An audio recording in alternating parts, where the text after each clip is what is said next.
శంషాబాద్ విమానాశ్రయానికి మరొకసారి bomb బెదిరింపులొచ్చాయి. London నుంచి హైదరాబాద్‌కి వస్తున్నటువంటి విమానానికి బాంబు ఉన్నట్టుగా కూడా బెదిరింపులు రావడం. దాంట్లో దాదాపు 200 మంది ప్రయాణికులున్నారు. పైలట్ అలర్ట్ అవ్వడంతో కూడా అక్కడ ఉన్నటువంటి ఎవరైతే ప్రయాణికులున్నారో వాళ్ళందరినీ కూడా కిందకి దించేసి అక్కడ బాంబు స్క్వాడ్ అక్కడ తనిఖీలు చేయడం జరిగింది. తర్వాత కూడా అది ఫేక్ మెయిల్ అంటూ కూడా అధికారులు వెల్లడించడం జరిగింది. అయితే ప్రస్తుతానికి ఇప్పటి వరకు కూడా శంషాబాద్ ఎయిర్‌పోర్ట్‌కి 28 మెయిల్స్ రావడం జరిగింది. దాంట్లో బాంబు బెదిరింపులు అనేవి ఇంత అత్యధికంగా రావడం జరిగింది. వీటన్నిటిని కూడా ఎయిర్‌పోర్ట్ సంబంధించిన అధికారులు కూడా అటు సైబర్ క్రైమ్ వాళ్ళకి పంపించి ఇవెక్కడి నుంచి వస్తున్నాయి అనే దానిపైన కూడా సైబర్ క్రైమ్ పోలీసులు విచారణ చేపడుతున్నారు. అయితే ఇప్పటి వరకు కూడా అధిక మొత్తంలో హైదరాబాద్ ఎయిర్‌పోర్ట్‌కి సంబంధించినటువంటి ఫేక్ మెయిల్స్ ఏవైతే ఉన్నాయో బాంబుకు సంబంధించిన మెయిల్స్ కూడా అవి ఫేక్ మెయిల్స్‌గా అయితే గుర్తించడం జరిగింది. అయితే ఈ బాంబు బెదిరింపులు అనేవి ఎందుకు అధికంగా హైదరాబాద్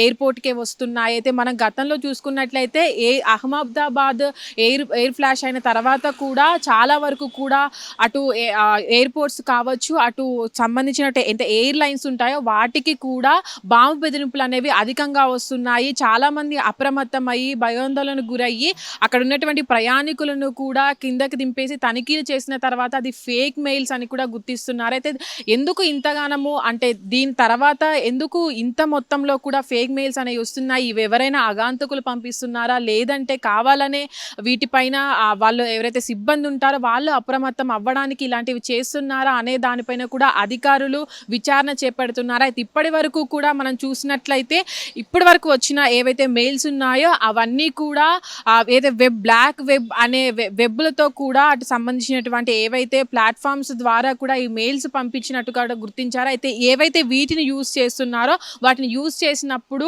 ఆ మెయిల్స్ ఎక్కడి నుంచి వచ్చాయి, ఎవరు పంపించారు అనే దానిపైన కనిపెట్టడం కూడా చాలా కష్టంగా మారుతుంది. అయితే చాలామంది కూడా వీటిని ఉపయోగించడం మనం చూసాము. గతంలో కూడా అటు ఎయిర్ ఇండియా కావచ్చు, ఇండిగో కావచ్చు, ఇప్పుడు చూసుకున్నట్టయితే బ్రిటిష్ ఎయిర్వేకి కూడా ఇలాంటి బెదిరింపులు రావడం కూడా ఇప్పుడు మనం చూస్తున్నాం. అయితే ప్రస్తుతానికి కూడా అన్ని ఎయిర్ ఇండియాలో కూడా ఇలాంటి బాంబు బెదిరింపులు అవి రావడం కూడా ప్రయాణికులకు ఆందోళన చేకూరుతున్నాయి. ఎందుకంటే చాలామంది విదేశాలకు వెళ్ళాలన్నా ఏదంటే హైదరాబాద్ నుంచి దేశంలో నలుమూలలకి వెళ్ళాలన్నా సరే ఫ్లైట్‌ని వినియోగించుకుంటారు. ఎందుకంటే చాలా తక్కువ సమయంలో ఒక ప్రదేశం నుంచి మరొక ప్రదేశానికి టైంకి వెళ్ళొచ్చనే ఆ ఉద్దేశంతోటి చాలామంది ఫ్లైట్‌ని ప్రిఫర్ చేస్తారు. కాబట్టి ఆ ఉద్దేశాన్ని ఏవైతే అగాంతకులు ఉంటారో వాటిని దృష్టిలో పెట్టుకొని చాలామంది ఇలా చేస్తున్నారా? లేదంటే ఎవరైనా కావాలనే బాంబు బెదిరింపులకు పాల్పడుతున్నారా? అనే దానిపైన కూడా ఇప్పుడు సమగ్రంగా విచారణ జరిపిస్తున్నారు. అయితే ప్రస్తుతానికి కూడా మనం చూసినట్లయితే ఇప్పటి వరకు వచ్చినటువంటి మెయిల్స్ ఏవైతే ఉన్నాయో ఆ మెయిల్స్ కూడా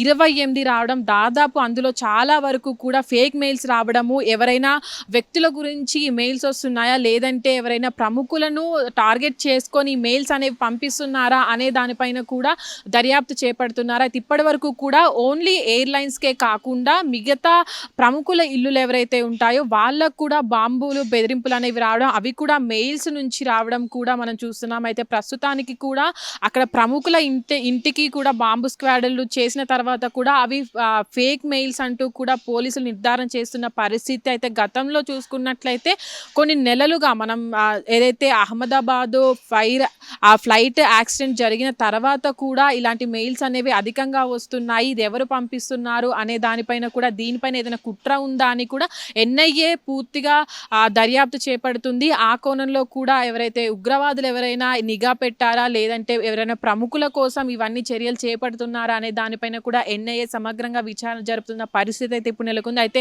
దీనికి సంబంధించిన ఏదైతే ఇప్పుడు వచ్చినటువంటి బాంబు బెదిరింపు ఉందో అది కూడా ఫేక్ అంటూ కూడా అధికారులు అయితే వెల్లడించడం జరిగింది. అయితే దాని తర్వాత ఈ వచ్చినటువంటి 28 ఫేక్ మెయిల్స్ ఏవైతే ఉన్నాయో వాటిని కూడా సైబర్ క్రైమ్‌కి పంపించి అసలు ఎవరు పంపిస్తున్నారు? దీని వెనుక కారణాలేంటి అని కూడా విచారణ జరపాలంటూ కూడా సైబర్ క్రైమ్ పోలీసులను కోరడం జరిగింది ఎయిర్‌పోర్ట్ అధికారులు. అయితే ప్రస్తుతానికి కూడా ఏవైతే ఇప్పుడు లండన్ నుంచి హైదరాబాద్ వస్తున్నటువంటి ఫ్లైట్ ఏదైతే విమానం ఏదైతే ఉందో దాంట్లో ఉన్నటువంటి 200 మంది ప్రయాణికులను కూడా కిందకు దించేసి సురక్షితంగా వాళ్ళ గమ్యస్థానాలకైతే పంపడం జరిగింది. ప్రస్తుతానికి వస్తున్నటువంటి మెయిల్స్ అన్నిటిని కూడా వాళ్ళు చెక్ చేయడం జరుగుతుంది. ప్రయాణికులకు కూడా ఆందోళన ఉంటుంది. ఎందుకంటే వాళ్ళు ప్రయాణించేటువంటి ఫ్లైట్‌కి అలాంటి బెదిరింపులు వచ్చినప్పుడు కూడా లోపల ఉన్న వాళ్ళు చాలా భయపడుతూ ఉంటారు. అటు ఫ్లైట్స్ ఎక్కాలంటే కూడా చాలామంది భయపడుతుంటారు. కాబట్టి ఇవి ఎయిర్‌లైన్స్‌కి చాలా ముఖ్యమైన ఘట్టం కాబట్టి ఎందుకంటే వాళ్ళు చాలా మంది కూడా వాళ్ళ ప్రయాణికుల భద్రత అనేది వాళ్ళకి ముఖ్యంగా ఉంటుంది కాబట్టి వీళ్ళంతా కూడా వాళ్ళ భద్రతను చూసుకుంటూ